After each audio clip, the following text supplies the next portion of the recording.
Okay, so we're going to go ahead and get started. We've got an hour and 45 minutes before we have to give up the room, and I've got tons of material to cover because I wanted to give you as many examples as possible, as well as go into a very little bit about the technical stuff relating to AI. So, what we're going to cover today, we're going to cover what is AI, different AI models that are used in particular for genealogy. We're going to talk about prompts and how to get the best results writing the best prompts, and some use examples as far as genealogy specific examples. So please ask questions as you go along. If someone in the Zoom audience has a question, Robert's going to monitor the chat for me so he can ask me the questions. And I sent a handout yesterday and then again this morning to everybody that has the slideshow notes and all of the prompts that I'm going to talk about today. So you can use that and focus on the presentation instead of trying to write down these prompts and all. So we're going to start with what is artificial intelligence? It's what allows machines to do things that typically required a person's thinking ability, such as learning from experience. You fall off your bike if you go over the curb. You only do that once. You've learned from that experience. AI can do things like reason and solve problems. It can make decisions or predictions, more likely. It can understand spoken and written language, and it can recognize objects and images. Historically, before AI came along, it required a person to do that, or at least a person to program a computer to do that. So basically, it's a computer algorithm that has tons and tons of stored information, and it generates answers based on probabilities. And AI has been around for a long time, and it's been used in the background of a lot of things that we use every day. The difference is it used to require a computer scientist to program it, but now there's interfaces that people like you and I can use without having to be a computer programmer. And examples are like the hints in Ancestry, or Google Photos or Apple Photos, where it looks at an image and it says, oh, this 2-year-old is the same as this 40-year-old, and it groups people. Google Maps. How does Google Maps know to the minute how long it's going to take me when I go from here to my cabin at 4 o'clock on a Friday? And it also knows to the minute how long it's going to take me if I go on a Wednesday afternoon. It's all because that trip has been recorded millions of times, and Google is saying, well, the last time 100 people did this on a Friday afternoon, this is how long it took. So it's predicting. Netflix and Spotify, you go on Netflix and it says, we think you're going to like this. Well, that's based on thousands of people that have liked programs that you liked, and what else did they watch? Spotify is the same thing, or even the autocomplete in Microsoft Word. You're typing a word and you type a few letters and it's predicting what the next word is. It isn't always right? Sometimes you type EX and it says accept, but you were really going to say some other word. But it's based on probabilities what the next word is. And what about Citibank or any other credit card company? Well, you've never used that gas station before. You've never bought a leather coat from Italy before. We think this is fraud. Those are all AI, practical uses of AI, but in a way that had to be done by a computer scientist. So in all of those examples, AI was using predictions based on past experience.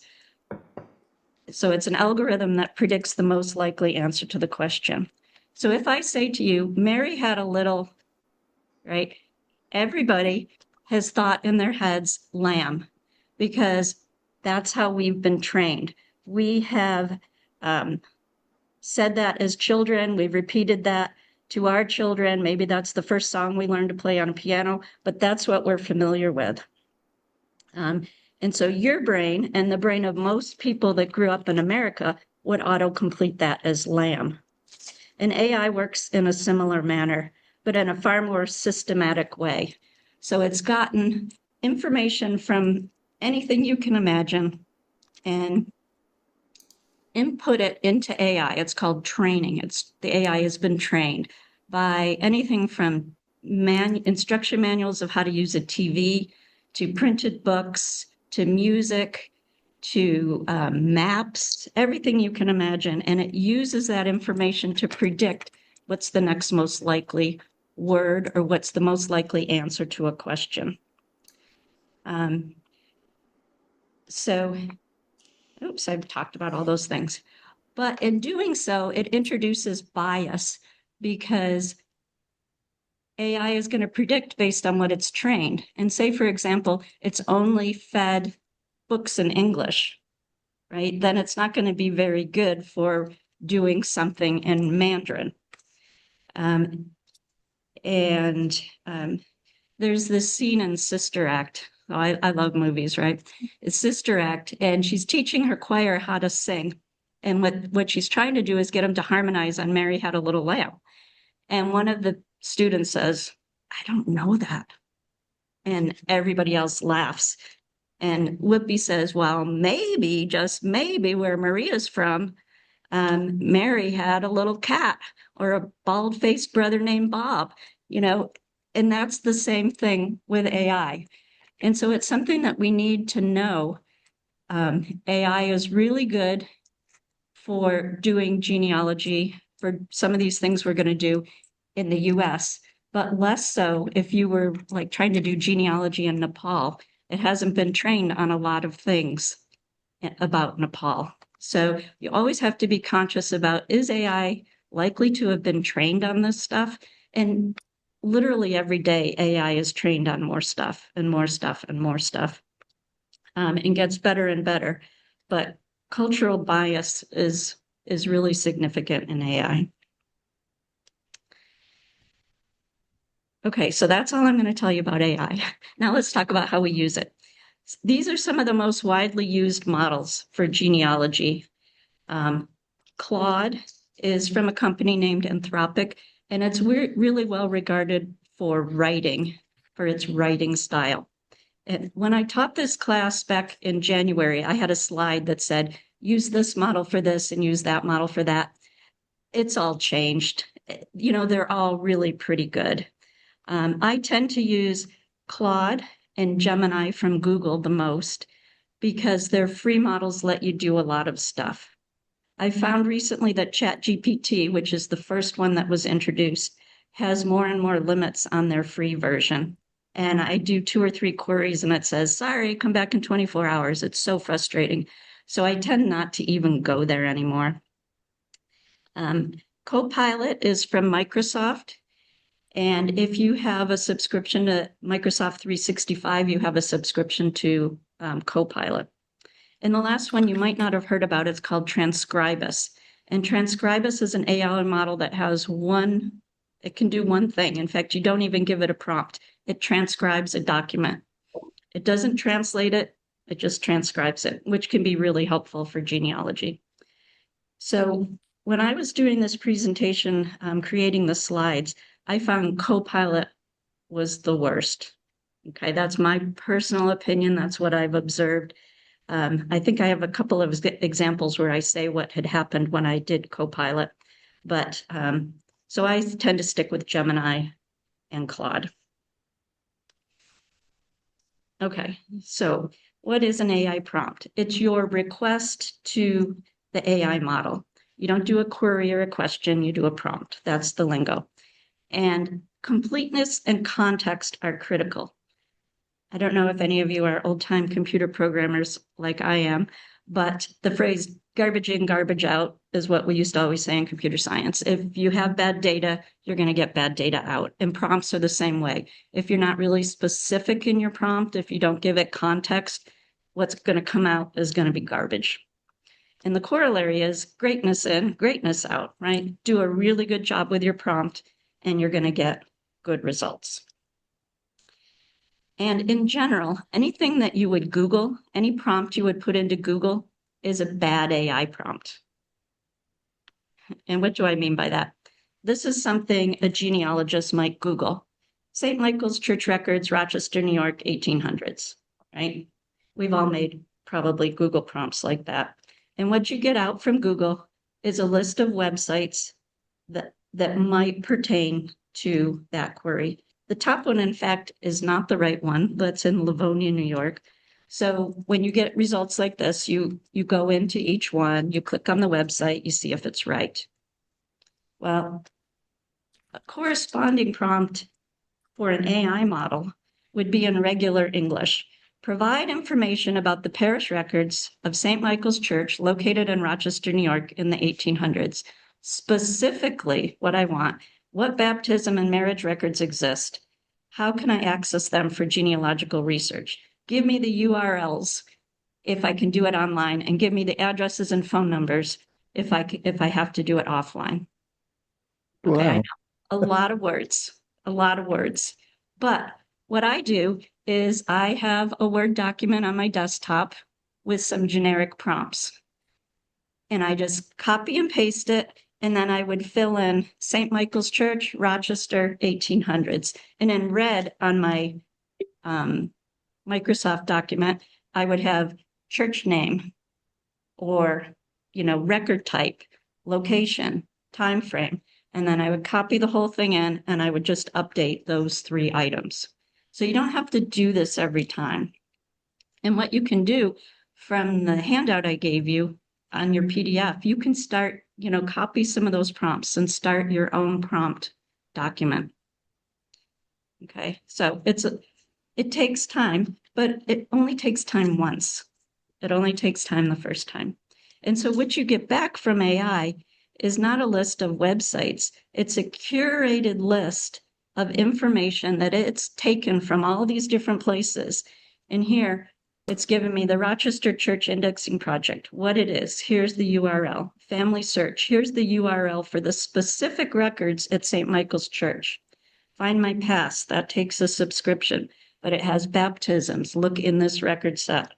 And then for physical access, you can go to the Rochester Public Library. Here's their address. Here's their phone number.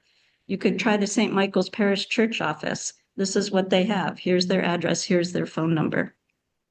So instead of me going into all those Google links and trying to figure out what's what, here AI has done it for me.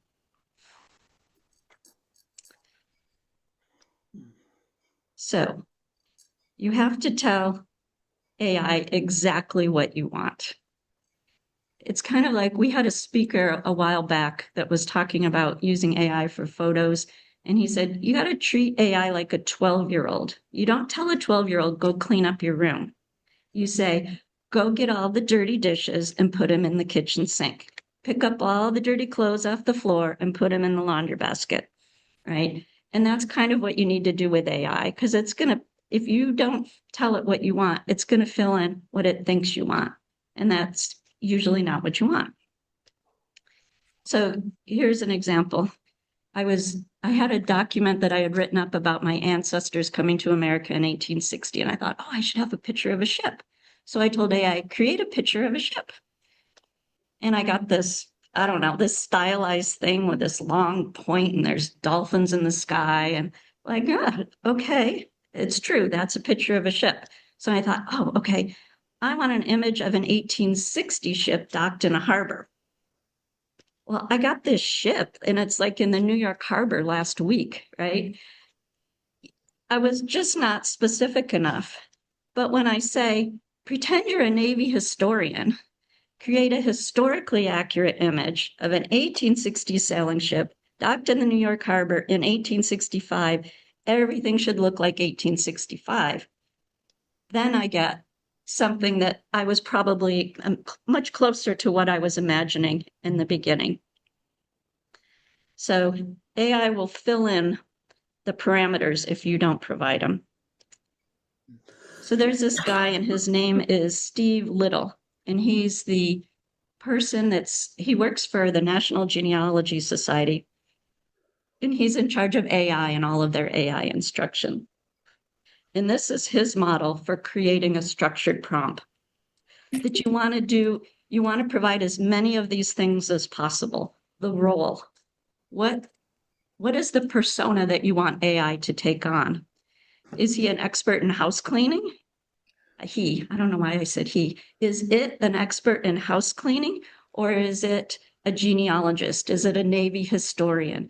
Is it someone that knows all about clothing styles in the 1700s? What do you want AI to pretend they are? An expert genealogist. And what is the goal of your prompt? I want you to extract information from this will. I want you to translate this document. What is the specific actions? So not only do I want you to take this will, I want you to pull out all the beneficiaries. I want you to list the bequests. And then he's got this funny word flask, which I think it's because role, goal, task, flask. I don't know. But what he really means is format. I want it in a table. I want it a narrative. I want an image, a color image. And then the text is whatever you put in, your document, your photo, the will.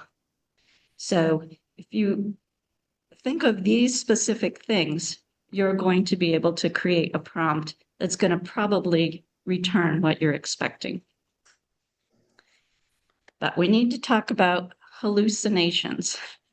And hallucinations are when AI creates answers that are plausible, they're totally believable, but they're incorrect.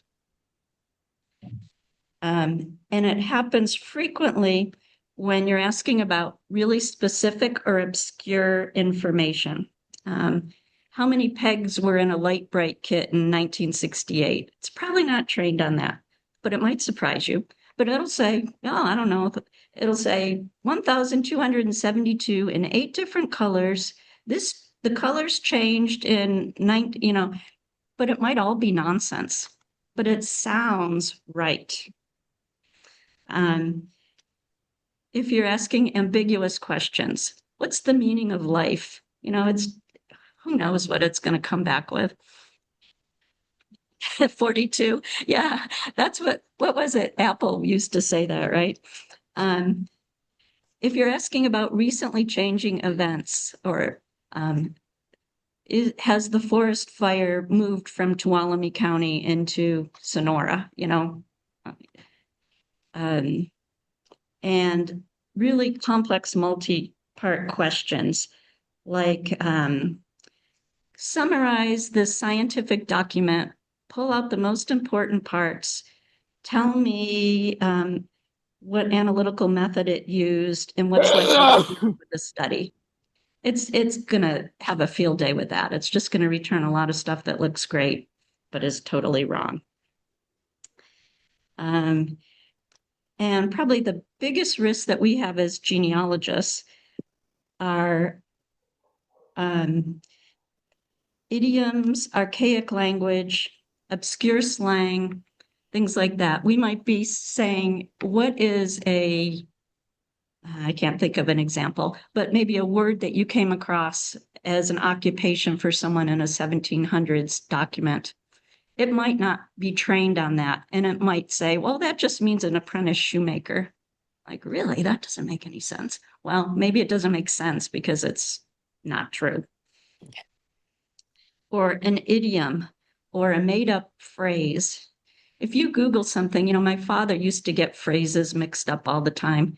And it would be a common idiom, but he would like change it. You can't teach a dog new tricks. And he would say, the goose's tricks were unlearned or something. And I don't know. If I put in any of those things that my dad said, it would just make something up. So how do you avoid that? Don't do those things, right? The doctor says, you say, it hurts when I move my arm like this. And the doctor says, don't move your arm like that. Well, try not to do these things. Separate complex queries into multiple parts. If you've got that scientific paper, first say, summarize the scientific paper.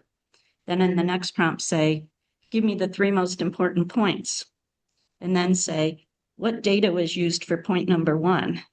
So separate it out. Use that prompt strategy. For here, I have 4-part because it used to be 4 parts, but now he's changed it to 5 parts. Use that 5-part prompt strategy. Don't use AI when the potential negative consequences are high. Don't use it for medical advice, for legal advice, fire evacuation zones. Those things, no, don't use it for those things. It's too dangerous. It's not a good use of AI, at least now. Okay. So the best way to think of AI is to think of AI as your research assistant. Lucky you, you've got this college student that's going to help you with your genealogy. And that college student never gets tired, never needs a break, doesn't need to be paid. Yeah, doesn't need to be paid. And that's how you should think and use AI. And if you had a college student that was your research assistant, you would always check their work, right? Genealogists have always checked their work. You get a biography and it says that so and so is the parent of so and so. You don't just assume that's right. You go and you check that work. AI is the same way. You need to check its work. But these are things that AI is really good at doing, and they're pretty easy to check to make sure they're accurate, like document processing, transcribing documents, translating documents, recognizing handwriting, taking a scanned page and making it OCR, optical character recognition, so you can do searching. It's really good at problem solving, brainstorming solutions for your questions, recognizing patterns, recommending research strategies, recommending records. It's great for all of those things. And then data interpretation, summarizing a document, like what does this will really mean? Summarize this will for me. Providing historical context. You can feed in a whole bunch of data and it'll very neatly create a timeline, put those events in order. Comparing facts, like I've got all of these records for this person, which birth date is most likely correct? And in an instant, it's going to say, well, unless she was 7 when she had a baby, her birth date is not this birth date. And sometimes those are things that we overlook, that we don't see until we get it presented to us. Detecting anomalies. Well, this one record says the person's living in Texas, but everything else says Virginia. It's unlikely that that person went to Texas and then came back to Virginia. Looking at a photo in a way that you wouldn't, maybe identifying things in a photo that are clues to a photo. And finally, creating output such as draft documents or refining documents or creating source citations or even creating images like I did that image of the ship. It can do all of those things. Okay, so those are kind of the 4 categories of things we're going to talk about today. And like I said before, it's a research assistant. We're going to check its work. Okay, so I have a death certificate here. This is a very typical thing that a genealogist would do, and I want it transcribed. I could say transcribe this document and put it into an AI, but I'm probably not going to get what I want because I want to make sure of certain things. I want to make sure if a field is blank, that it doesn't just skip that field. I want to know that that field is blank. If it can't read the handwriting, I want to know that it just couldn't read the handwriting. It's not that there wasn't contents in the field. So I'm going to create a prompt and I'm going to say, okay, your persona, your role is a professional genealogist. I want you to accurately transcribe the death certificate. So the role is a genealogist. The task is transcribing. The actual document is my text, if we're going along the 5-part thing. The specifics or the task is everything in red. And as output, I want a chart, and I want the field name in one column and the field contents in the next column. If the field is blank, I want AI to say it's blank. If it can't decipher something, I want AI to make its best guess, but put it in brackets so that I know to triple check that. And I want the heading and every entry from the document. So that's going to be my prompt. And this prompt can be used pretty much for any vital record. You just change the person's name, the type of record. And again, I'm telling it those things because I'm not trying to trick it. I want it to have as much context as possible that this is a death certificate, that the person is Edward Howe. So I've got some little demos that I've created showing AI, how AI does this.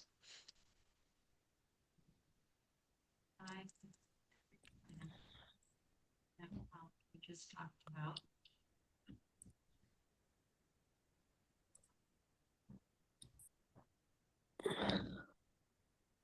Oh, did it stop? Oh, there's no volume in here.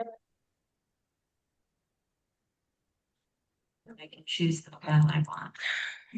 Once I see that it's here, I know that it's ready to go, and I press this orange arrow, which is the go button for Claude. So it repeats my prompt, and then it starts to give me the output. Here's the death certificate. Each field is there, the contents. Obviously here, remember how I said, if you're not sure, put the answer in brackets. And so here, they thought it was Nellie Howe, and they thought it was June 2nd. 9 p.m., duration 2 weeks. So some of these things I need to check. It also said blank for the fields that were blank. So isn't that amazing? Just in that short time, it's transcribed all this. And of course, I'm going to go back and I'm going to check everything. But that was way faster than it would ever take me to type. And some of these things I may not have been able to figure out. Chronic nephritis and dilation of the heart. So there's that information. I can copy it and then copy it into a spreadsheet or a Word document and have that all transcribed. So that was real-time video. That was exactly how long it took AI to do that, just seconds. And one technique, because it is so fast and it is free, you could also, if you weren't confident in this was Claude, if you weren't confident in the results, you could just copy and paste it into Gemini or into one of the other models and see how it does. It's really that fast. Okay, here's another example. I've got this article, and it's about my grandfather's sister. Her name was Bertie. She turned 100 and she made it into the newspaper. And it would take me a really long time to transcribe this article, but not so for Gemini. So for Gemini, prompts are the same. It doesn't matter what AI model you're in. But here I'm saying act as an expert researcher, transcribe, then summarize this article. It's printed in 5 columns and has an inserted photo with a caption. So pay particular attention to the text flow because it's hard for AI to know to go down column 1, down column 2. Oh, there's a photo. I've got to go around that. So you've got to give it that context. Maybe in 6 months you won't, but right now you do.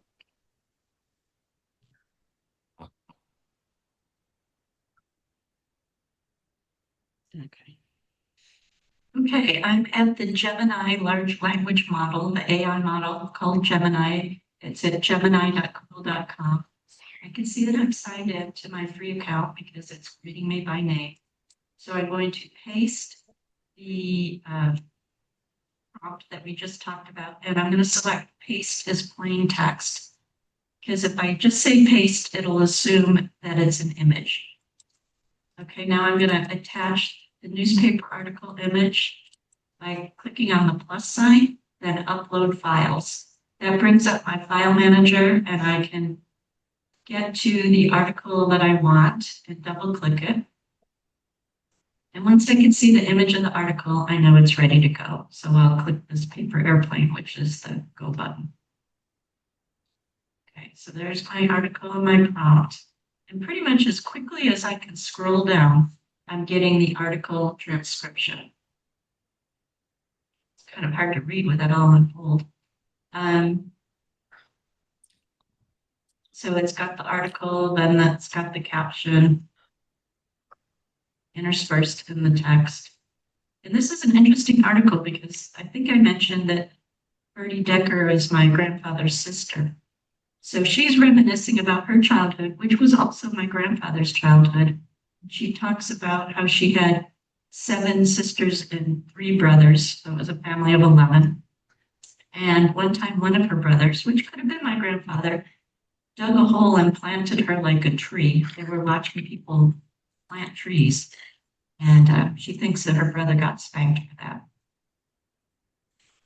Okay, and now it's giving me a summary article.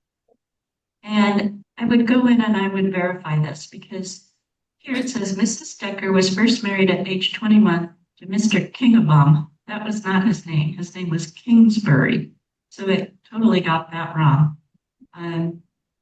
But again, checking a transcription is way easier than performing a transcription. So this is a conversation.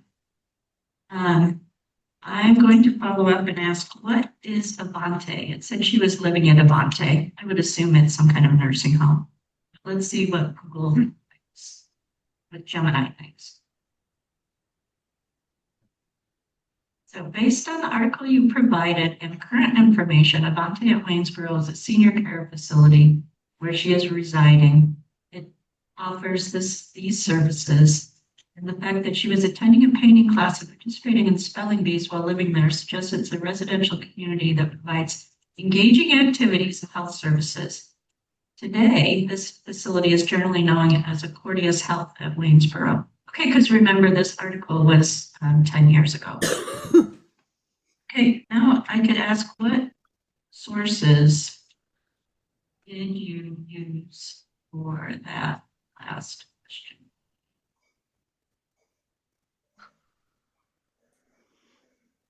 Okay, I used 2 primary methods to answer your last question. Context from the article and a Google search. And it tells me what the Google search was. And there you go. And there's a link here which I can click and it will provide the actual website that it used. So that's one way you can check how AI did. You can ask it, how did you figure that out? What were your sources? Give me the URLs that you went to. And then you can go to those same places and check. Okay, sorry. So sometimes it repeats it. I don't know why. So an important point is that a chat is a conversation. So I gave it that initial prompt and then I asked follow-up questions, and it knows that those follow-up questions pertain to what just happened, to what just occurred. If you're in there and you've asked it one set of questions, but you want to move on to a new topic, every AI has a button that kind of looks like this that says new chat.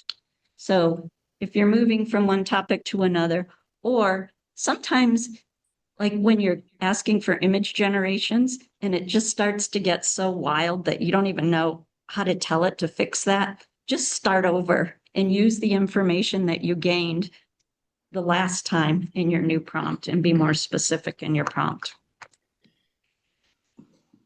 So this is also a difference from Googling something, right? Each Google search is totally separate. It's a new topic. This is iterative and relates to the same topic. Okay, so here's another use that genealogists might have. Documents like deeds can be complex. They can be hard to understand. There's words in there that aren't maybe words that we normally see. You know, it's got grantor and grantee. I can never remember which one is which. It's got dower rights. Barbara.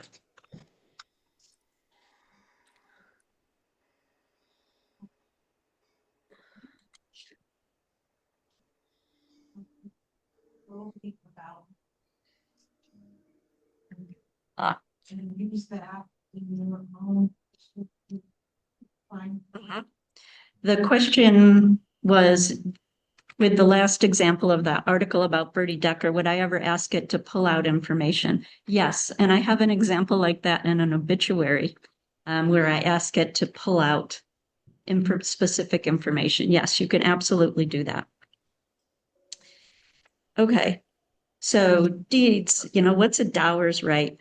Well, AI can help with that. And also, when you have a document that's handwritten and you've got it on your little screen, right? You found it on Family Search and, you're trying to zoom in, and you're trying to read it. AI doesn't have that problem. It can just read it when you fill it in. So here is a handwritten will that I found. I think it was from the 1820s in Massachusetts.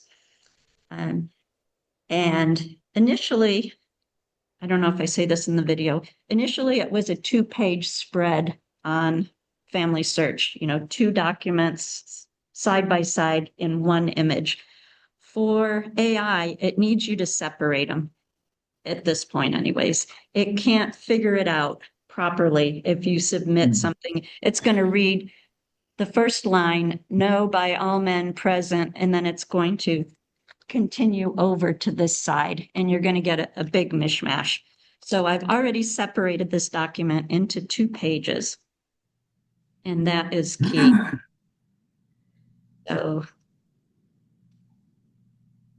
So what I've asked it is, you're a land record expert because it's a deed. Transcribe, then analyze and summarize the attached deed in layman's terms. It definitely understands layman's terms. Tell it to me as simple as possible. Be sure to include everyone that's named, their relationships, and their role in this transaction. Okay, I'm in Gemini, and I pasted in that prompt about transcribing, then analyzing the document, everyone's name. Now I need to upload the document itself.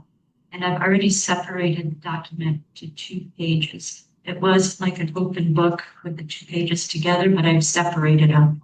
That really helps to keep AI being confused. I'm going to click on the plus sign, upload the files, and I'm going to upload the pages in order. First page 1, and page 2.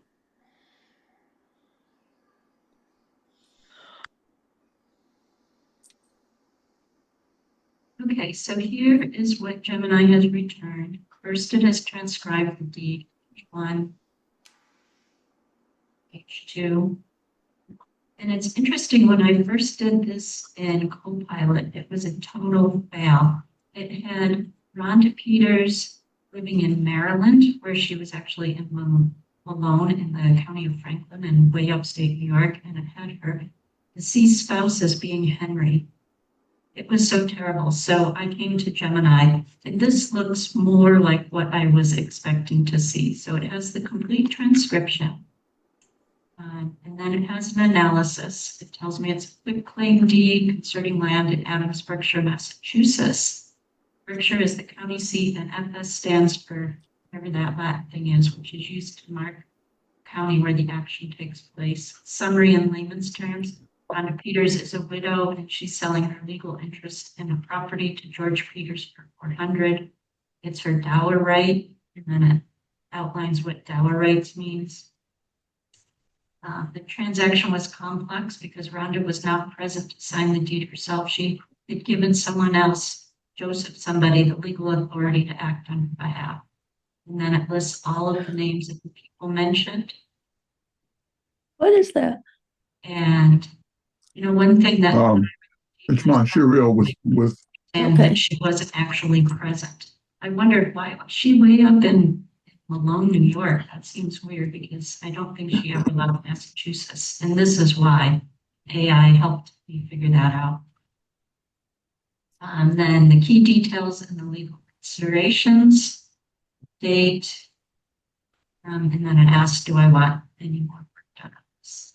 So again, I would go in, I would check everything. I would probably Google right of dower to make sure that Google Gemini got this right. And I think that this is a pretty great transcription of that complex handwritten document. If everyone on Zoom could mute yourselves, that'd be great. There was a little bit of feedback, I think.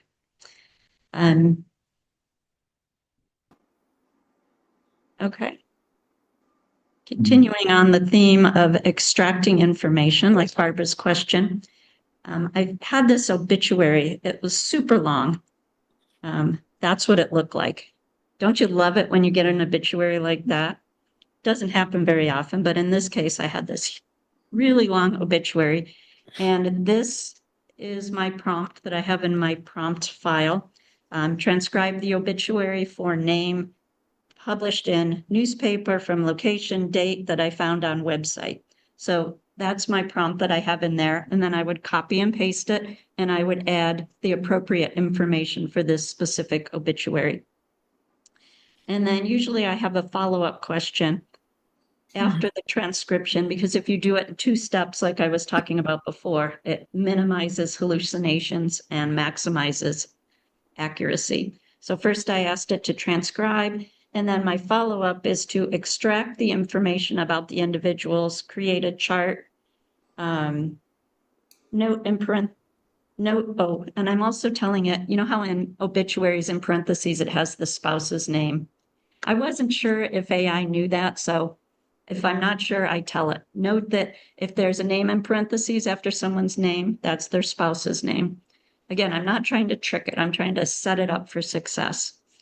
And then I said, use only the information in this obituary. I don't want it going out and doing a search and telling me what the cemetery stone says or something. I only want this information.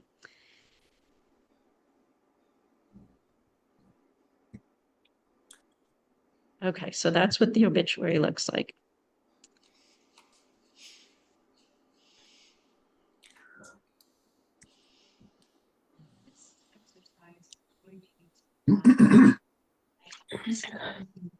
Claude and Gemini more and more than the other two sites. And the reason is that I find Copilot is less than accurate.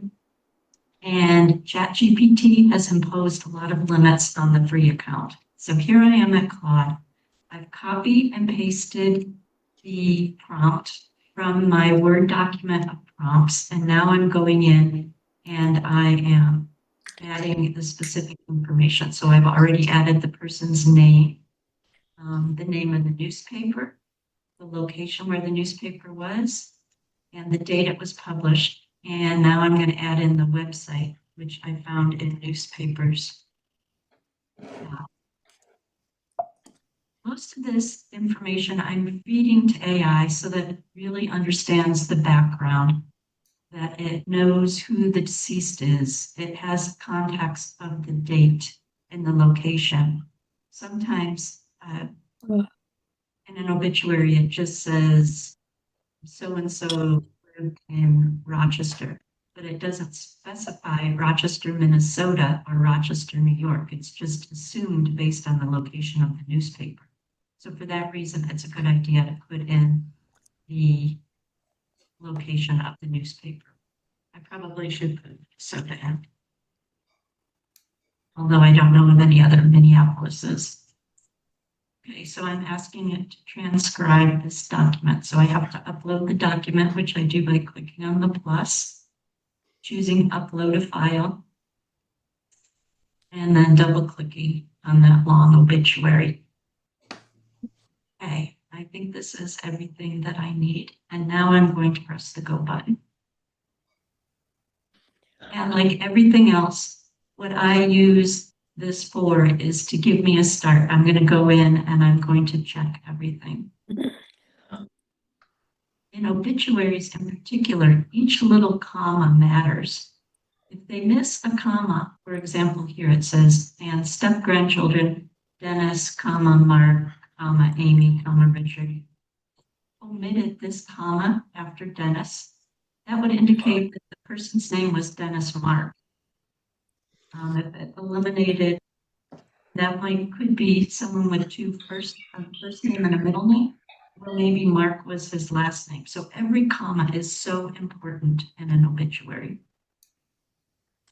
Okay, so let's assume that I have gone in and I have checked this line by line and that the transcription is accurate. Next, I want to ask that follow-up question about creating a chart of all of the people in their relationship. So extract all the individuals mentioned, create a chart that shows the individual, their relationship to the deceased, and any other information. We talked about this prompt, so let's just see how it does.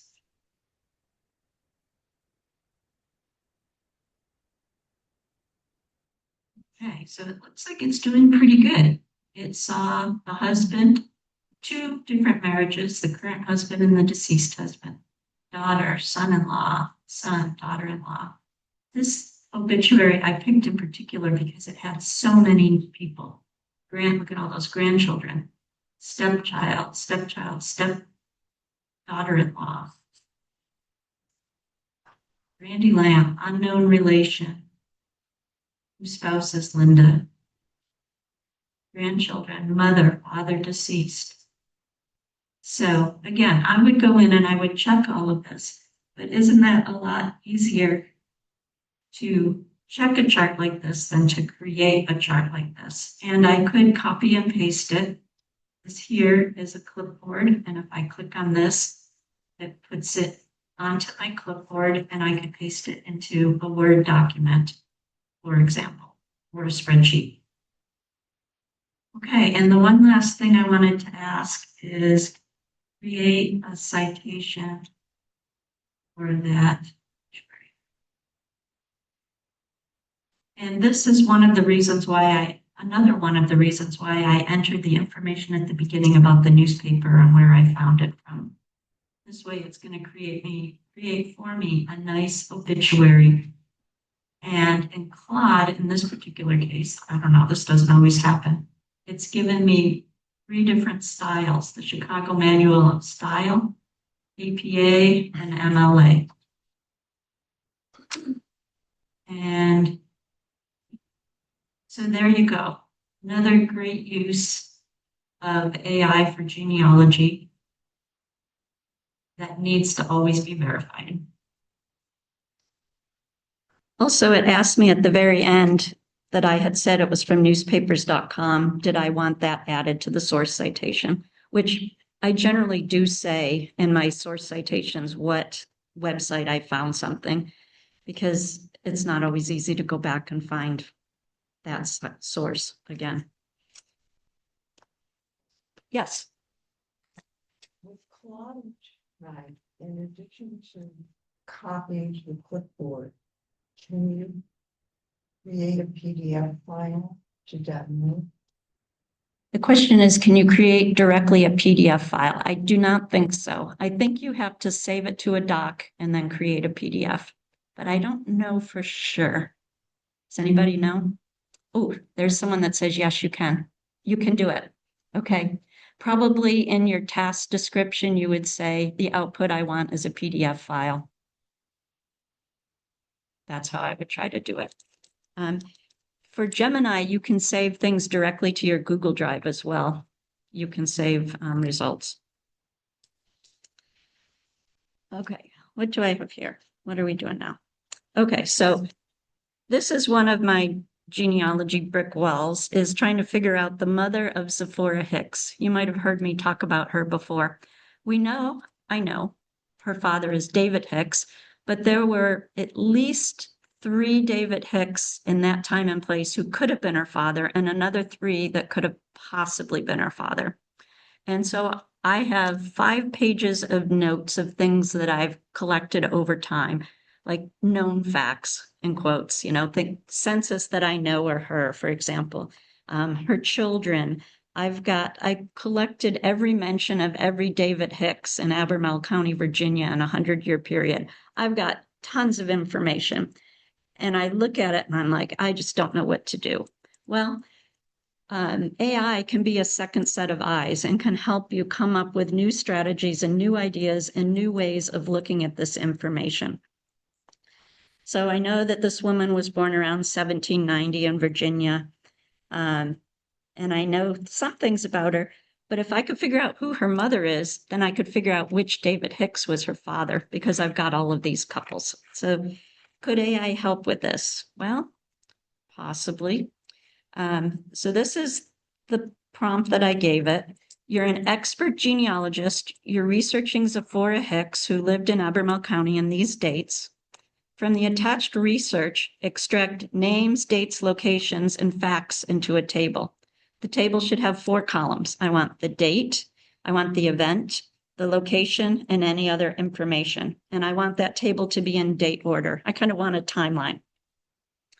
And then after it does all of that analysis of my data, I want it to give me ideas of how I can resolve her parentage, provide ideas of specific records to examine, and how I can access them and URLs to those online records. And again, that is a long prompt. It is a lot, but you only have to write something like that once.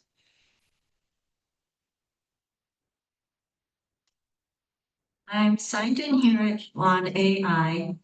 You can tell again because it's greeting me by name. That's at claude.ai.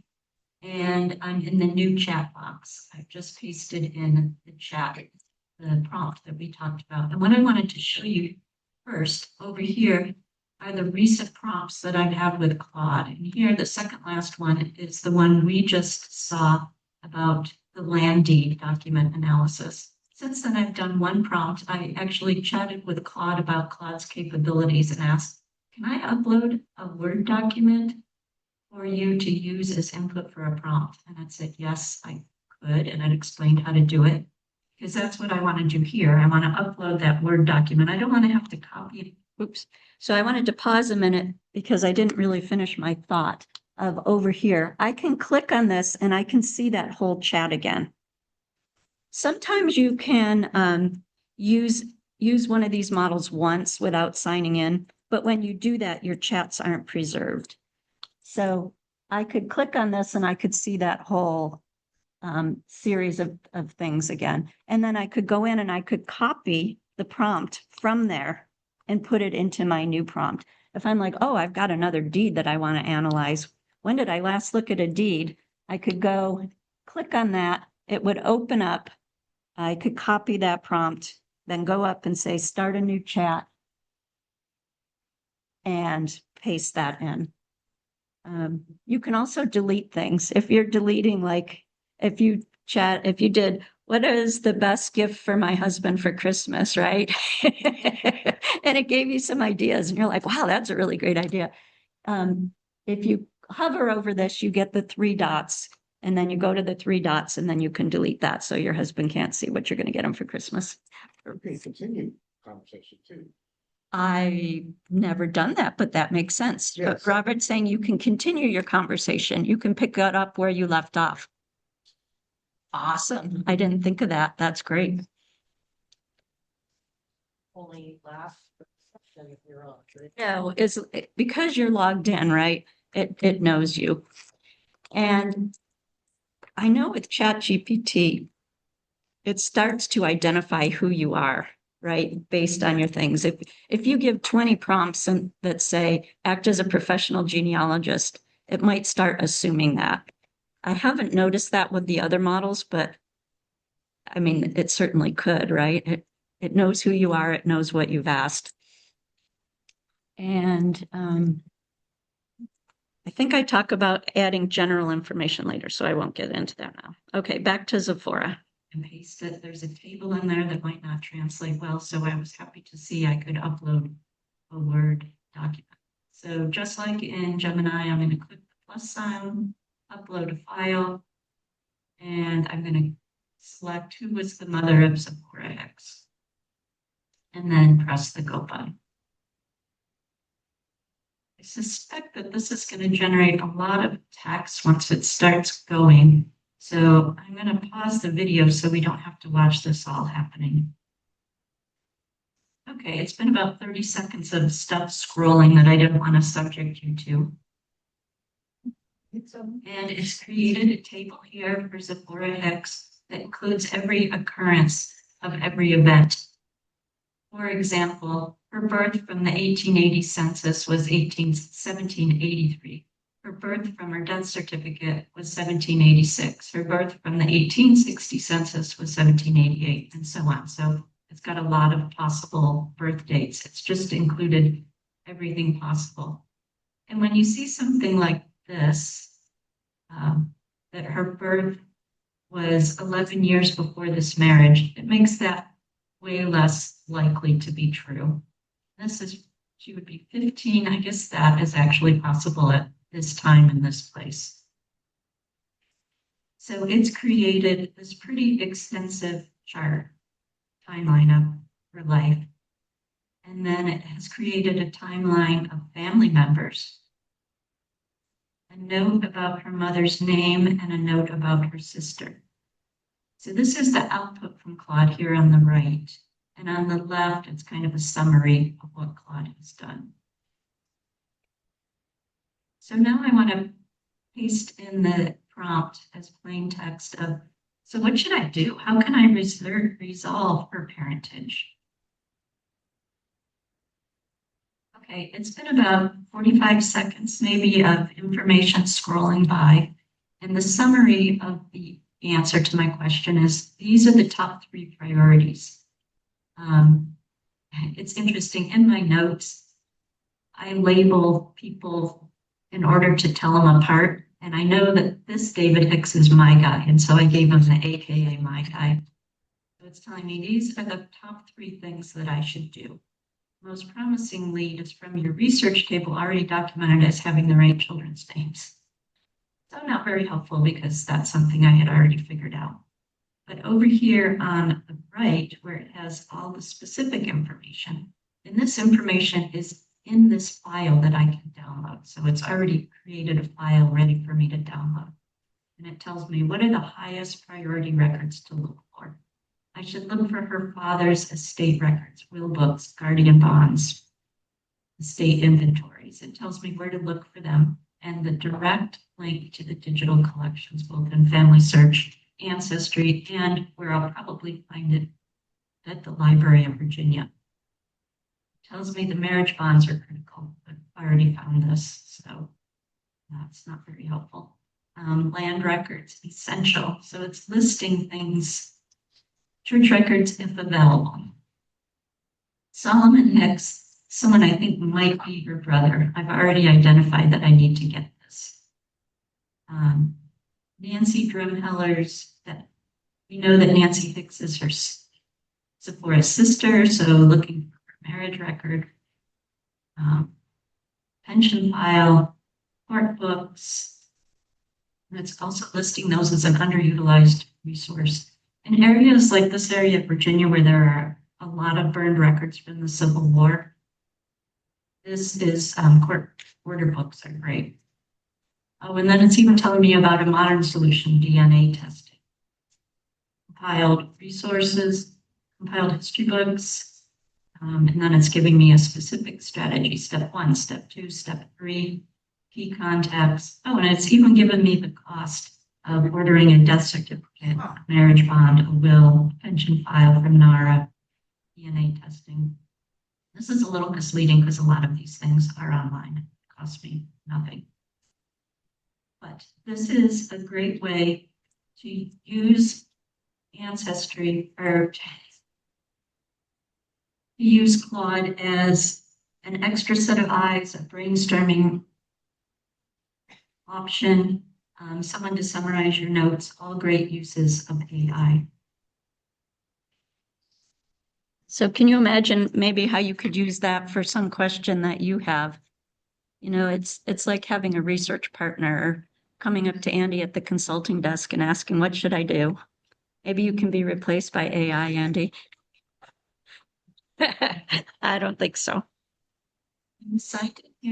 Okay. All right. So enough of that extraction, table creating, transcription, whatever. What can AI do with photos? Okay. So I've got this photo of this kid with a big fish. I know it's from Florida because that was written on the back. That's my dad. So I'm estimating that it was the 1942 to 1944 timeframe based on the fact that he looks, I don't know, 14, 15 in the picture. And I'm wondering what kind of fish is that? I don't know why I wondered that, but I did. So maybe Gemini can tell me. See how Gemini does identifying this photo of boy with fish. We upload fish photo.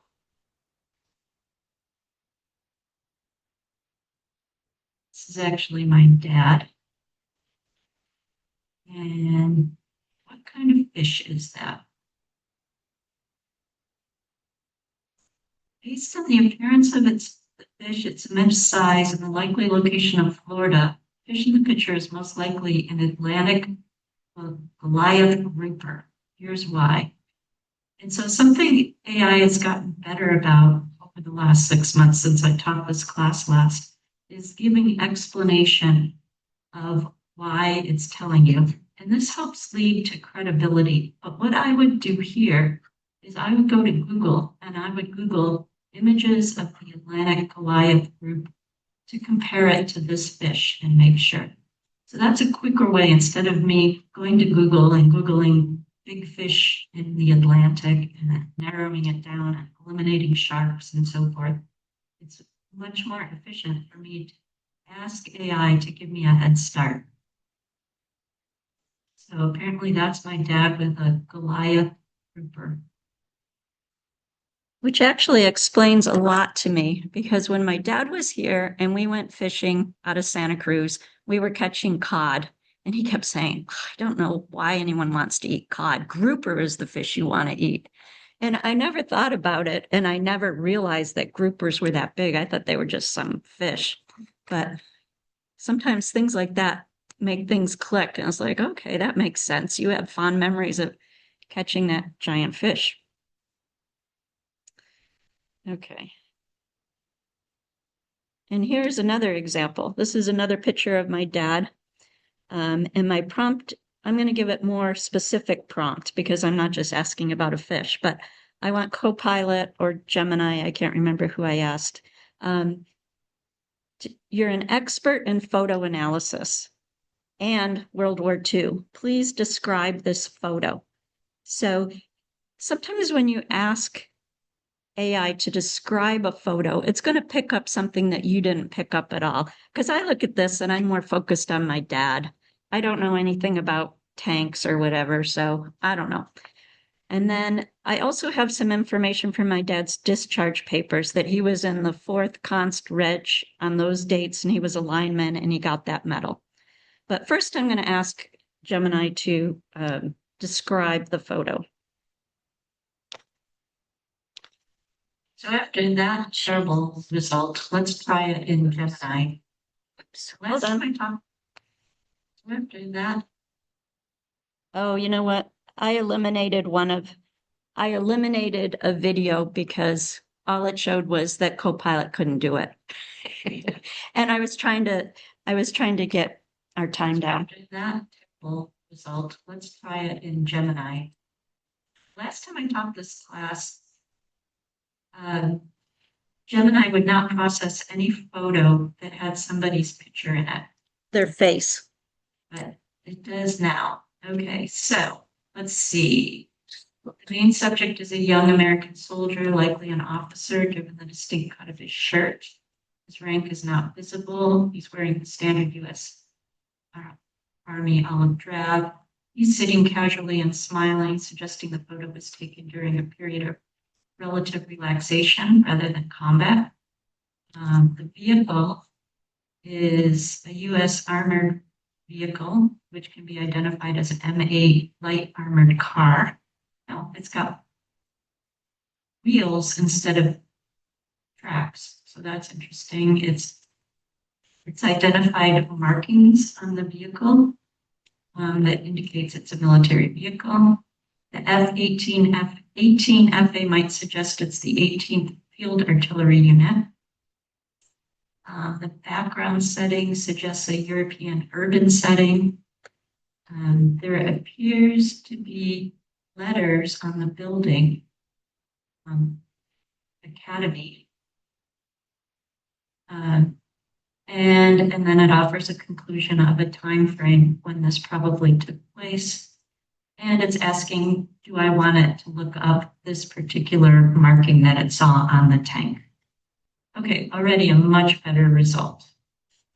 So let me paste in the follow-up question. of the information that I got from my father's discharge and see if that adds any context. This is pretty helpful.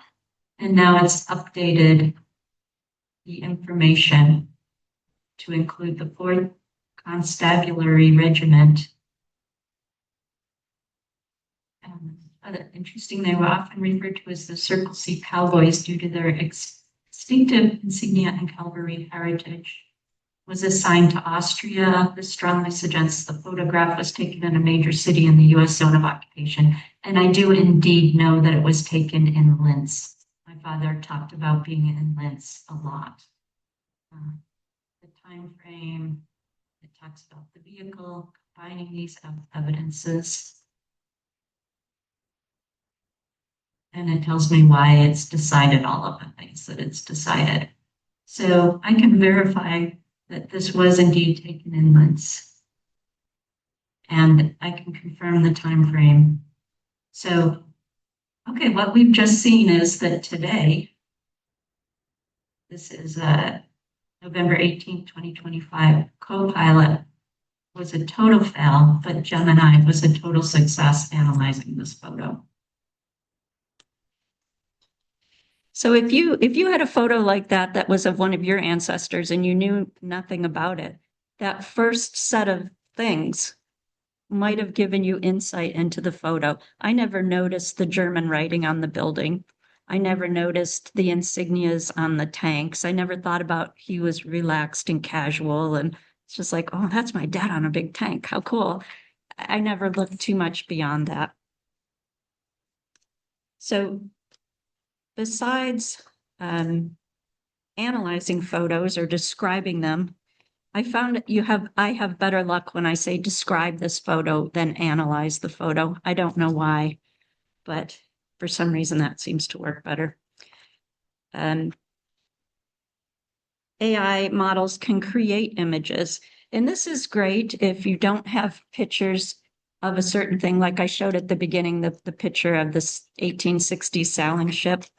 I have an ancestor that I saw was in the Prussian military, and I didn't know what a Prussian uniform would look like. Obviously, there's no pictures. You know, this is in the 1830s. So my prompt was, you're well-versed in historic military attire. Create an image of a Prussian soldier with the rank of Lancer. I did know the person's rank from 1830. The image should be accurate in uniform style, color. The soldier should be carrying a weapon that's appropriate for that time and place. And so this is what it came up with. When I went online and looked for paintings or things like that of Prussian Lancers, they all did have blue uniforms. They had that high hat, and they had, I'm not sure what he's holding. That looks like not like a sword, but it's pretty good. And I used this for an article that I put in the newsletter about my Prussian ancestor. This was created back in December of 2024 when I was getting ready to teach the last class. And you never know what you're going to get with photos. If I did this again today, I would get something totally different. If I wasn't tracking my prompts, I would get something different 10 minutes after I did it the first time. So if you get a result you like, save it. And then I asked the AI model, this was Copilot, to create a citation. And generally a citation for a created image is the prompt, a summary of the prompt you gave it, followed by the AI model, followed by the date.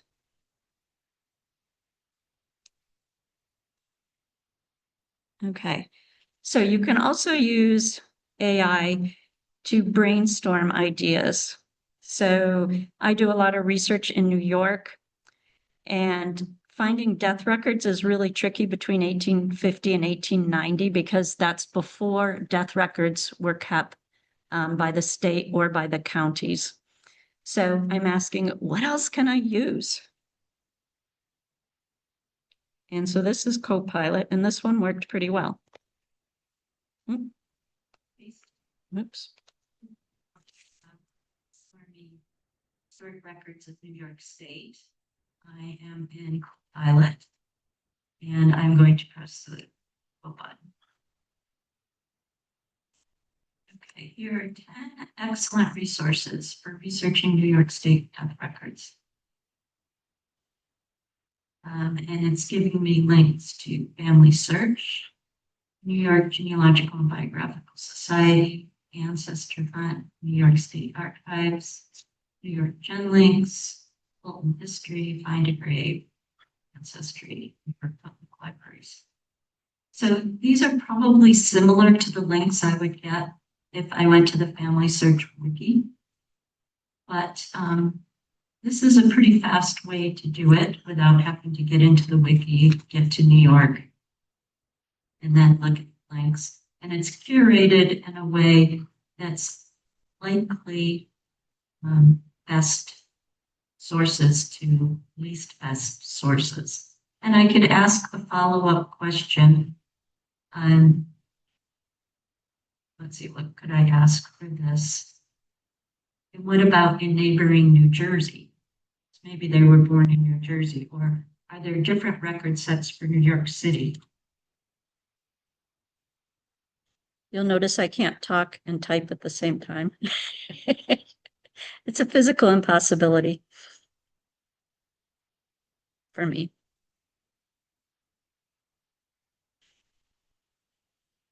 Yes, researching death certificates in New Jersey or New York City require different strategies. And so it's giving me what I should look for in New York City records, which indeed are different. In New York, in case you don't know it, New York City maintains their vital records separate from the rest of New York State. Heaven knows what, but they do. And then it gives me ideas for New Jersey. And the cool thing about these links are those are the links directly into the record sets. We've talked about this in other classes, like if you go to Ancestry and you just do a search on the main page, you might get 100,000 results for your person when you really only want to know the death record. So these are direct links to just searching death records for that particular point in time. So that can be time saving.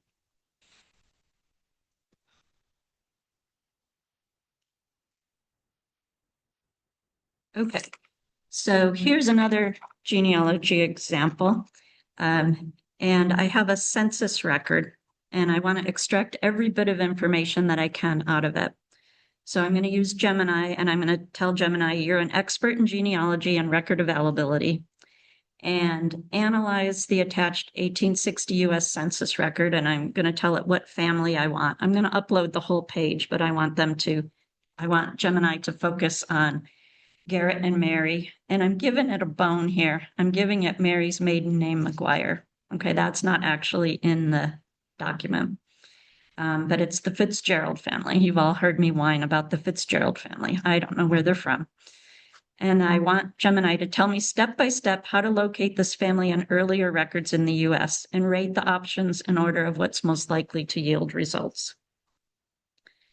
And this is the 1860 census. As you may know, there's not a lot of information in the 1860 census beyond the people's names, ages, and where they were born and the occupation. And you might notice that right below Garrett Fitzgerald family is Richard Guire. It turns out he's Mary's sister, Mary McGuire, Richard Guire. Gemini did not pick up on this. I thought maybe it would, and wouldn't that be amazing? But it didn't. Okay.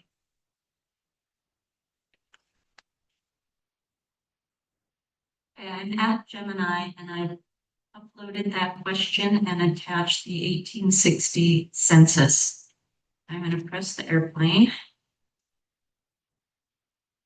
And let's see what it's saying. First, it's analyzing it, and it's pulling out the information. First, let's establish the facts from the census entry lines 23 to 31. So it found them in the census without me telling them.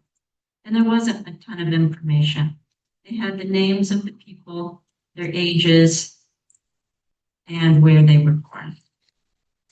The last two it actually had wrong. The last two children were in Iowa. Census, which was information about everyone on the page, where they were located. So now it's thinking about immigration. Okay, Mary and Garrett were born in Ireland. Their son Richard was born in Ireland and John was born in New York, which suggests the family arrived between 1846 and 1848. Earlier location, the U.S. The family was in New York when the youngest child. Family was in New York sometime between this time. Because in 1858, the youngest child, Mary, was born in Iowa. Children John through Ellen were born in New York. This strongly indicates they moved to New York at that time. Step-by-step plan to locate earlier records. Okay, and it's given me 5 stars for this. Search in the 1850 federal census. This is the most likely thing to yield results. This is the next most logical step. Okay, and what's the target? What name should I search for? Garrett and Mary Fitzgerald, children Richard, John, William, and Catherine. Since New York City was a major port of entry, check both New York City and surrounding areas first, but be prepared to search the entire state. And why would we do this? To confirm the residence, occupation, and potentially the township or city that will lead to local records. Okay, 4 stars. Next most likely. And look for naturalization.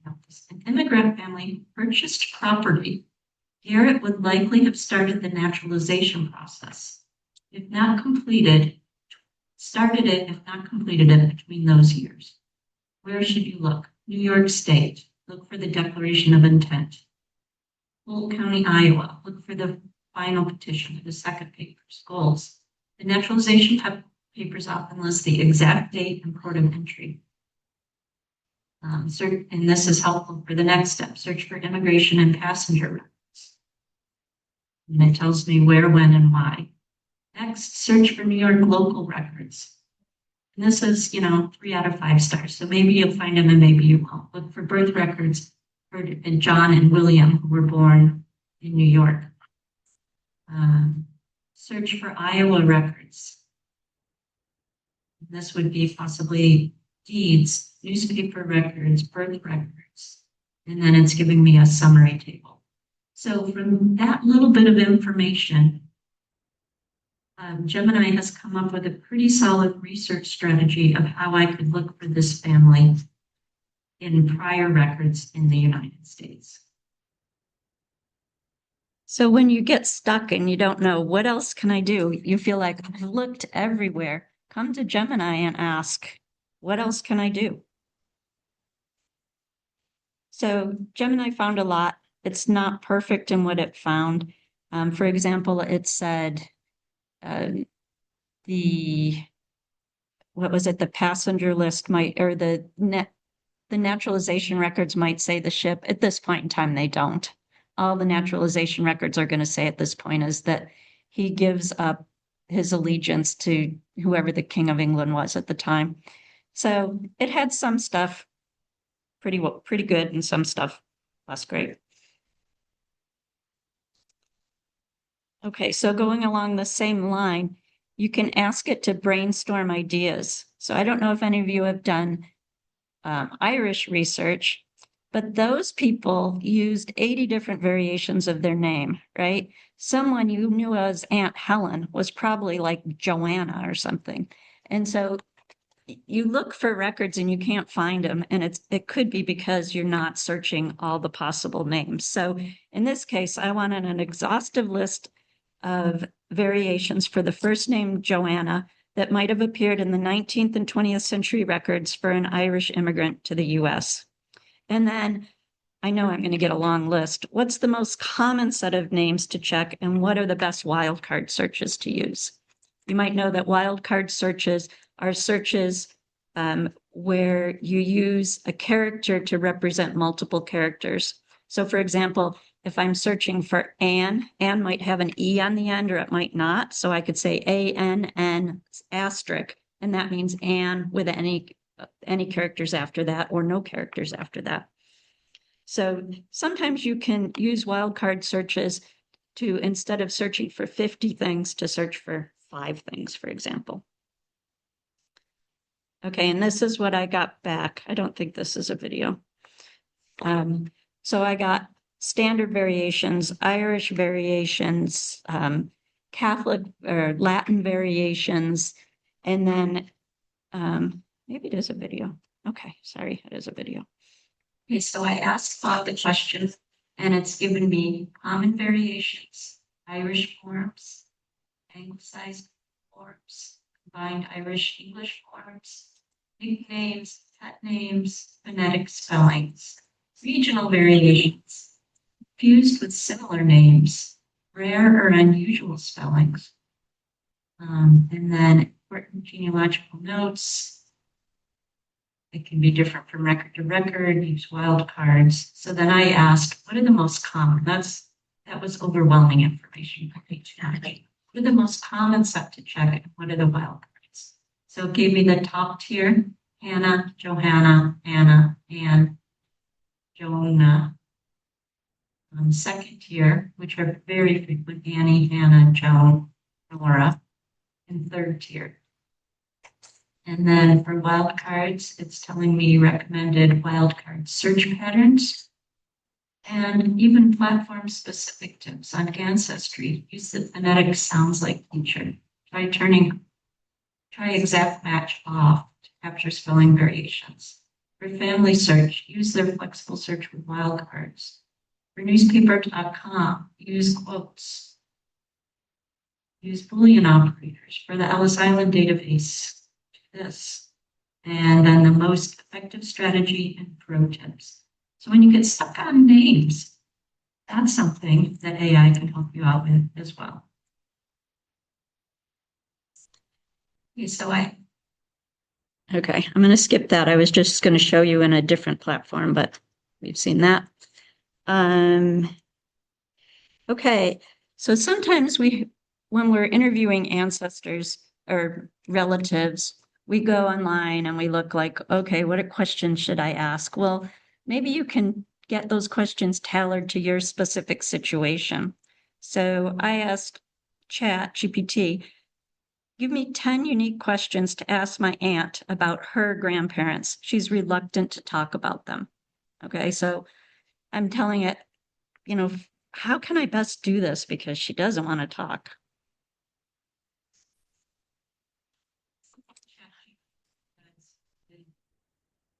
That prompt to create questions to ask my aunt.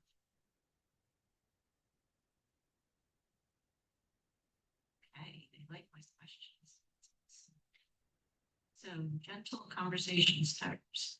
And here it's interesting because it's giving a reason why it thinks that's good. What's one of your earliest memories? That invites a specific story rather than an opinion. Did they have any little habits? What was their house like? Do you remember anything they cooked? What kinds of things made them laugh? Do you have any old photos or keepsakes? If you had to describe each of them in just 3 words, what would they be? So, and it's asking me, do you want to tailor these in any way? For instance, if your aunt's reluctance comes from painful memories, I can adjust the wording to make it seem more natural. So the idea here is that there are so many lists of questions out there, but often they seem stilted or not like questions I would ask. Here is a way where you can come up with questions that fit your specific situation for the individual that you are talking to. Let's try that on Google and see if it's any different. Let's see. And these are actually quite similar. What's the earliest or clearest memory you have? Can you describe a specific time when your grandparents made you laugh? You had to pick one object that you most associate. What would it be? What was your grandmother's signature scent? So these are all designed to be conversation starters. And in order to start the conversation, you have to ask the questions in the right way. And ChatGPT can help you do that. And with like any other prompt, if I didn't like the results, I could ask it to refine it. It's like, that doesn't sound like me, make that more friendly or make it more to the point because she doesn't like diddling around or whatever it might be. That's the thing about AI. It's not going to be offended if you say, ugh, that's terrible. That doesn't sound like me. It's just going to do what you ask. Okay. Another thing that AI is great at is historical background information. So here, my family's all from Rochester, New York, and I'm wondering what would have life been like for my family, my mother and her siblings in Rochester, New York? So you have an excellent understanding of social history in the US in World War II. How would this global event, meaning World War II, affect a middle-class family in Rochester with children born in these years and a father born in this year who was working as a foreman at Delco, a division of General Motors? The mother did not have a paying profession. So I could also have asked, what would a day in the life be like for this family? Any questions like that? All of the models are really good at. They've read their history books in that text and see what insights Gemini can give me about what life was like during that time.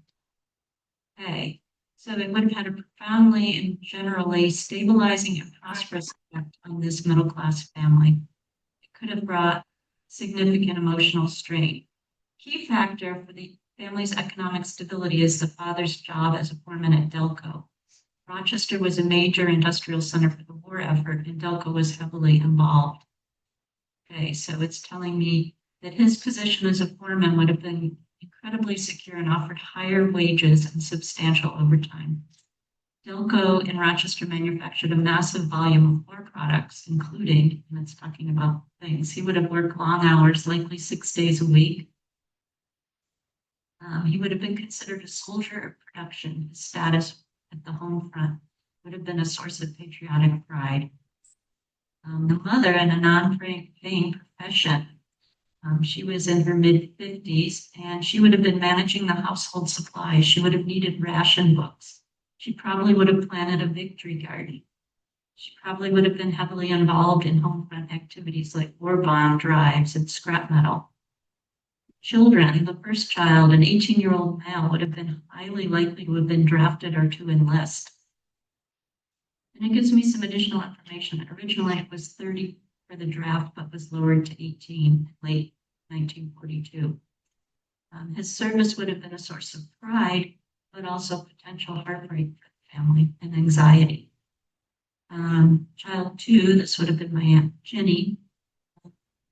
When she turned 16, she might have taken a part-time job. Child 3 is my mother.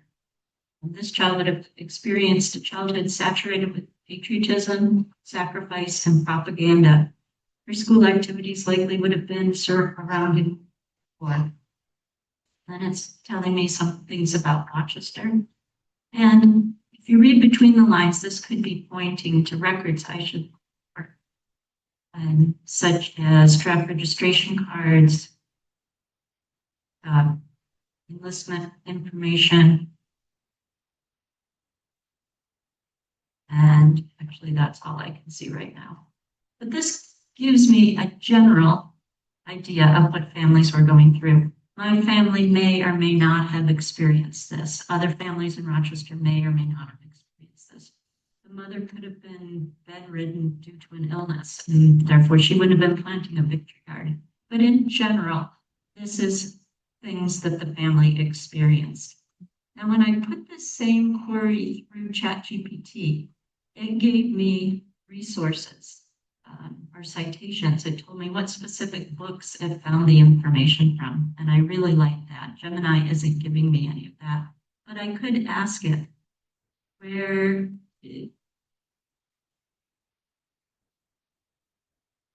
did you get this information?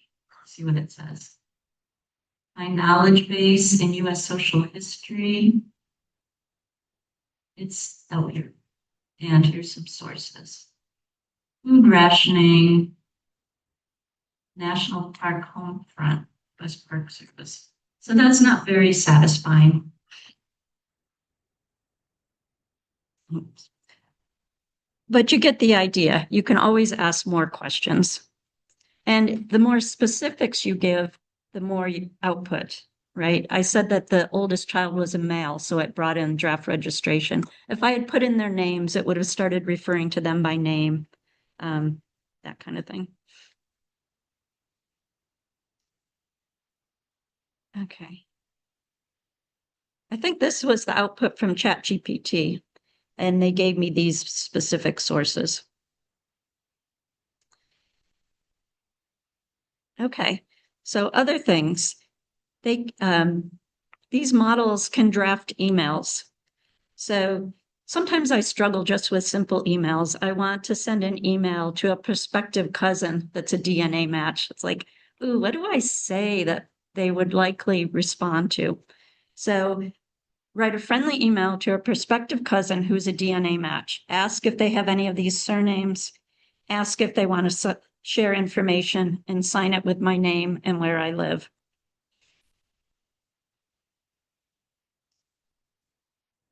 Okay. So I'm signed in at Gemini, and I'm going to paste in that prompt to get the email to my prospective cousins. All I did was copy and paste, and voila, I have this email that's nicely organized, well worded, in no time at all. Honestly, it would have taken me quite a bit of time just to come up with these first three sentences. My name is Nancy Moffat, and I received notification that we're a DNA match. That's exciting. It means we share a common ancestor, which makes us genetic cousins. I'm from Sunnyvale, California, and I've been researching my family history. I wonder if you happen to recognize any of these surnames in your family tree, as they're prominent in my lines. And then it lists the ones that I provided. I'd love to compare notes. It could be groundbreaking, no pressure, but if you're interested, please just reply to this email. So how exciting to have something like that, in a snap of the fingers that would have taken me a long time and I would have dreaded. Right. I'm not a writer. I'm a mathematician, and I put off writing things. I just don't like it. I don't like how I sound when I write. And so something like this is just an amazing tool. Now, if you talk to someone like Mary Boyle, she would call that cheating, right? Because Mary Boyle, the former librarian here, she's got a writer's brain, but she uses a calculator to do math, right? So it's kind of the same thing, right? You've got to use tools to augment your deficiencies. Okay. So this was just another example where you can pretty much make something out of nothing. Create a class announcement, AI and genealogies, models, prompts, examples, limitations, date, time. And it created the one that I used, of course. So we'll skip that because then I like to call this writing for non-writers, which is me, right? So here's how you can use AI to help for non-writers. And this image here was created by AI, just so you know. So there is a way with all of the models where you can simply talk, you can dictate, you don't even have to type. You can just dictate what you remember and you say, make this into a story. And the idea is don't let the stories get lost. If you have a hard time writing or forcing yourself to do it, or you don't like it, or you're not capable of doing it, I have a friend who doesn't, she's not able to write or type, right? So this is groundbreaking for her to be able to just speak. And so, again, you want to tell it what you want so you get the right output. So you want a prompt. You're a family historian. You're an engaging storyteller. You're a parent telling a story to a child. What role do you want it to play? What's the tone you want? I want it humorous. I want it heartwarming. I want it goofy. And what do you want? Do you want a poem, a narrative, a newsletter article, a story for your grandchildren? Okay, so here's an example. I think we have time. This time I'm in ChatGPT, and I'm going to show you how you can easily capture stories using AI. This is especially great for people that don't like writing or have writer's block or for whatever reason can't write the stories down themselves. I'm going to use the dictate button, which in ChatGPT is this black thing with the little lines on it. And if I hover over it, it says click to dictate. And as soon as I press that, the app is going to listen to everything that I say and act on that as if I had typed it in. So I have a story that my mom had told me, and I want to capture that. And those of you that know me know I'm a lazy writer. So this is how I would capture it. Please create the following into a short, humorous family story. When I was young, about a year old, my family went camping. That would be me, my two older sisters, and my parents. Can you imagine going camping with three young children, one of them under a year old? My mother had found this miraculous invention at the store, and it was a box of diaper liners. They were these tissue paper thin liners that went inside of a diaper to make cleaning up a diaper easier. Well, can you imagine cleaning diapers while camping? So she stretched the budget and bought this box of diaper liners and was so happy about it, and they worked so well. Well, one day when it was raining, we were all inside this little trailer, and my mother realized I had been quiet for quite a while. When she went to check on me, what she found truly dismayed her. I had found the box of diaper liners, and I had pulled them out of the box one by one. I crumpled them, I chewed them, I had them all over the crib where I was. Well, my mother was totally dismayed. She was so upset. This, quote, expensive, unquote, box of diaper liners was ruined. So she is imagining how is she going to clean up all these diapers for the rest of the vacation. And she decided, well, I've just got to fix this box of diaper liners. So she collected as many as she could, and she went around the campgrounds, and she actually found another camper that had an iron, a clothes iron to press clothes. And she borrowed that iron and she ironed the diaper liners and got as many as she could back in the box. Okay, so that's the story I want to capture. Please make that into a story. Then I unclick the record button, and you can see here that it's captured everything I said. And I guess I put a prompt at the beginning and a prompt at the end. Let's see what happens. I click on the arrow for it to create the story.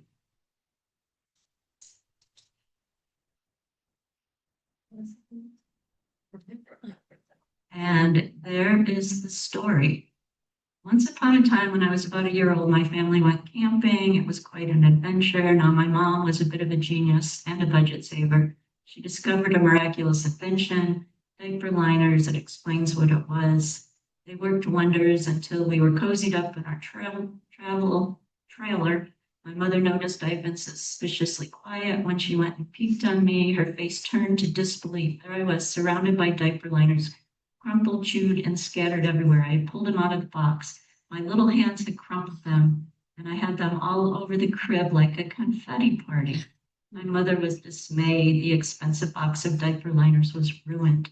But being resourceful, she had to fix the situation. She gathered them up, and she remembered another camper had a clothes iron. I'm not sure that's exactly what it was. I think she went person to person and asked, do you have an iron? So she borrowed the iron.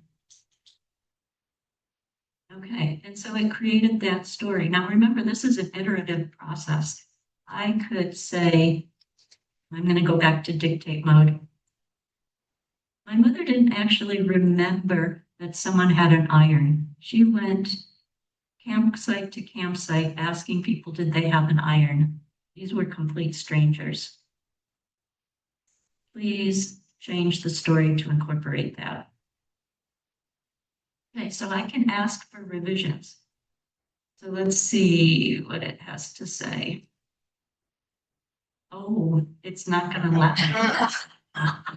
See, this is the problem with ChatGPT. Okay, so this is an example of when you run into a limitation.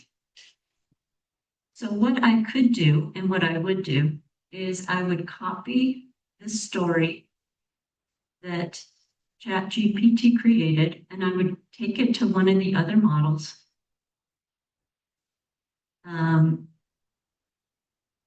Including my prompt, I would go to, say, Claude, and I would paste that in. And I would say, in the above story, my mother didn't actually do that. Please make that change. And so now I'm in Claude with the output of my last thing. And let's see. Being the resourceful mother she was, maybe someone at the campground had an iron. So determined and slightly desperate, she had ventured out to the rain, started going from campsite to campsite, knocking on traveler doors and asking complete strangers, "Excuse me, do you happen to have an iron I can borrow?" You can imagine the puzzled look she got. Finally, one kind camper said yes, and my mom triumphantly returned with the iron. She carefully pressed the individual liners and miraculously had enough. So that shows how you can dictate, how a model can create a story, how you can use follow-up prompts to revise the story, and how sometimes you can use two models to get exactly what you want. Okay, now many of you might object to having AI write your stuff, but it can help. I'm going to run out of time.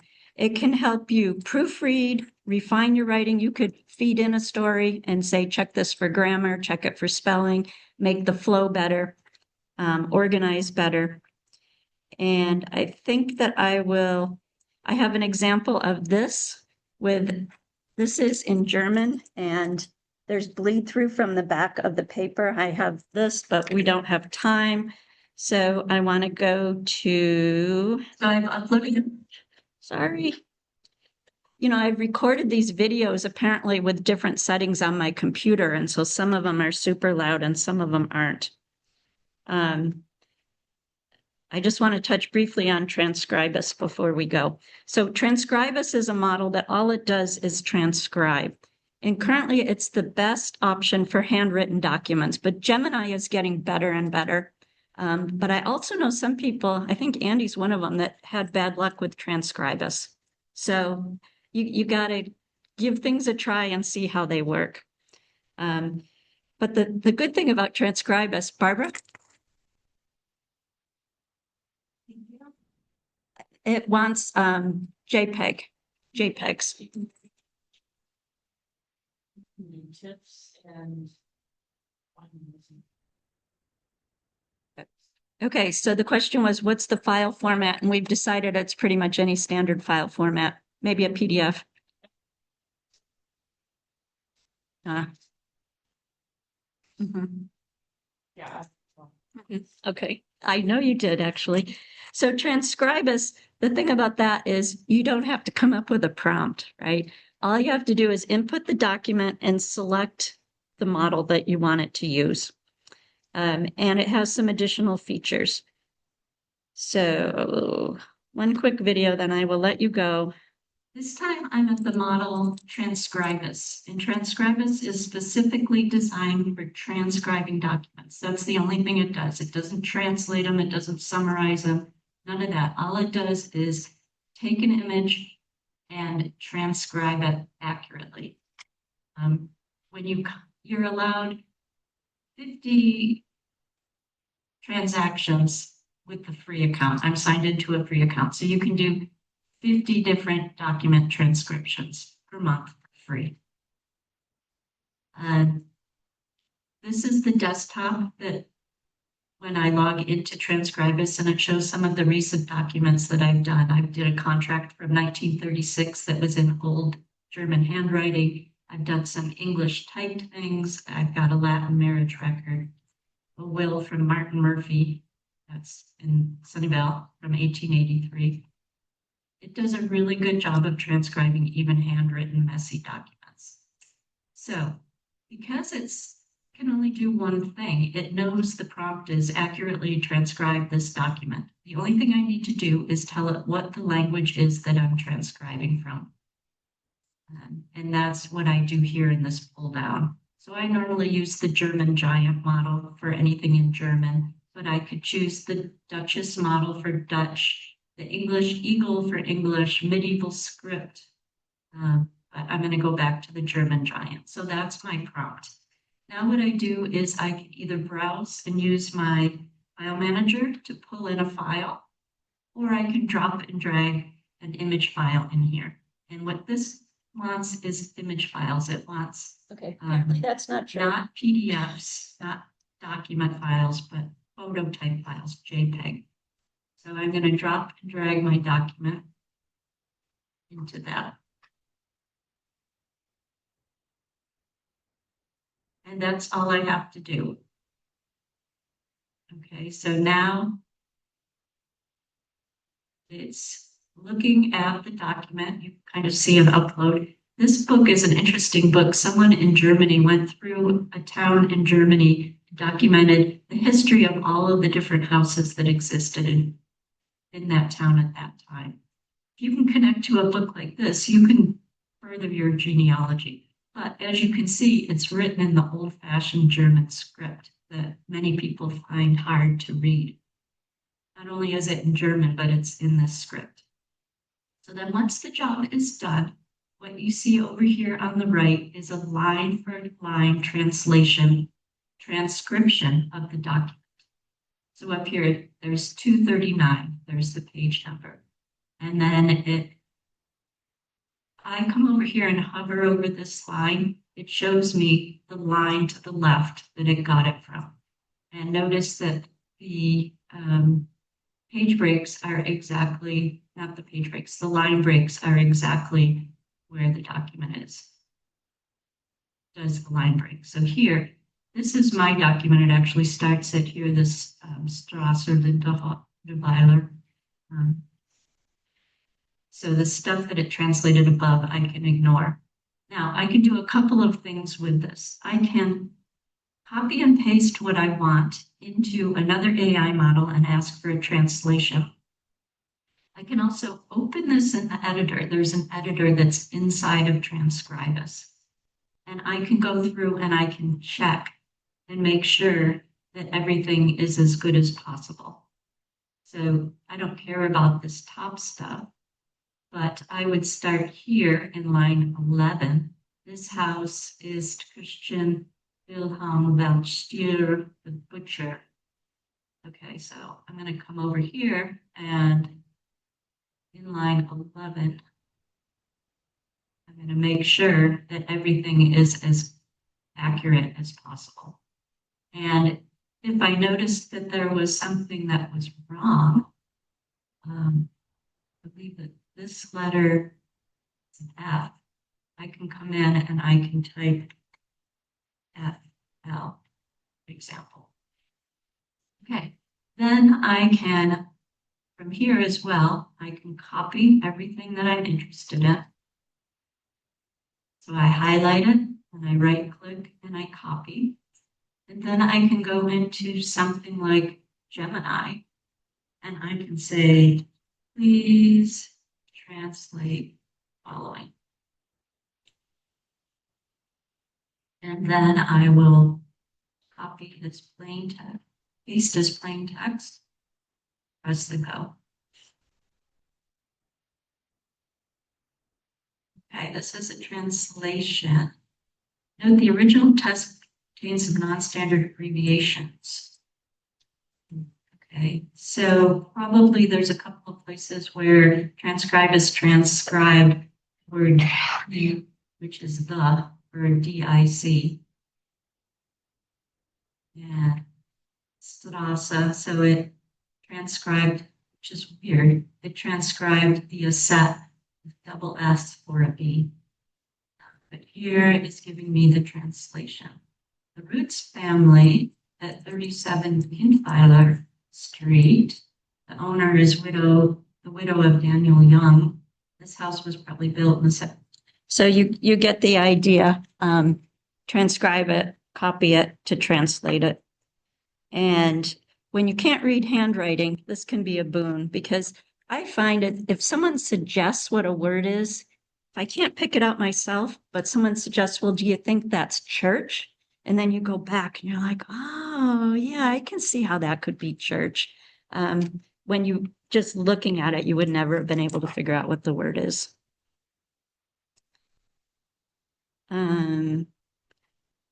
And we talked about this before. A tip for transcribing is to cut and paste so that you're not giving a two-page spread like that. And just give it what you want. You don't need to overload it with all the other parts of it. Okay, one last important concept is all of the AI models have a way where you can provide general information to AI so that you don't always have to say, act as a professional genealogist. You can give global instructions or custom instructions. Some of the models call it personalization, where you can say, always act as a professional genealogist. Never add outside information, only use exactly what's in the document. But the trick is that global information will be used for every prompt. So that prompt, when you say, tell me what to write in a sympathy card for someone I don't know, it's going to have some reference to genealogy. So it's kind of a two-faced sword. I actually have two Gemini accounts. I have one that has all of these global instructions for genealogy and one that's for like writing a silly pun to my sister, right? Gemini can come up with great puns, and my sister and I were always sending each other puns. But when I would try to do it in the genealogy thing, it would be, something really stupid that she wouldn't appreciate because she thinks genealogy is stupid. So consider creating multiple accounts, or you can spend a lot of time creating these setup instructions so you don't have to do them in the past or every time. So for example, here's some. You're an expert at transcription and translation. When asked to translate a document, always transcribe first, then translate. Put any information you're not sure of in brackets and make your best guess so you can do that.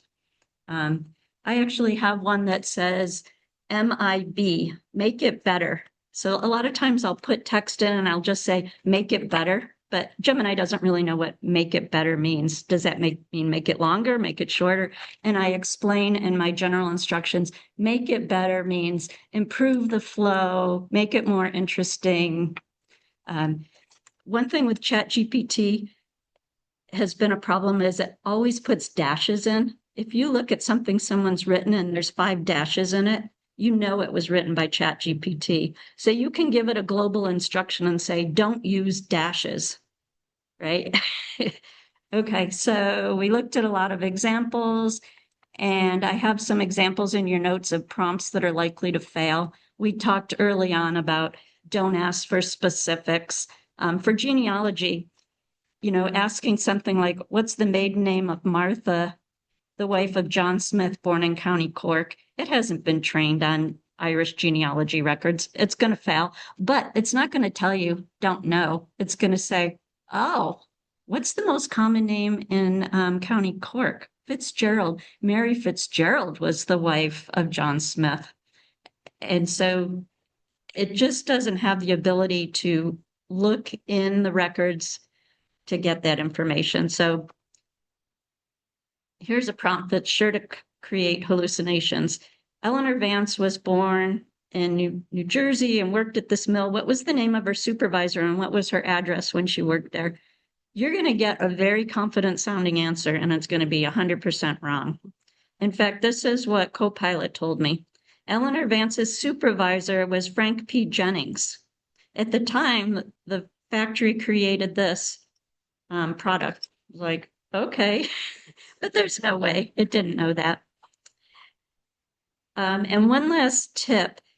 is that there are a lot of prompts on the internet that you can copy and paste. This one I know you can't read, but it's in your notes. Steve Little, the person I mentioned from the National Genealogical Society, wrote this prompt, and it's his prompt for editing text. And he's very specific about what to edit. Look for grammar and syntax errors, punctuation missteps, spelling errors and typos, inconsistent tense, misplaced modifiers, redundancy and wordiness.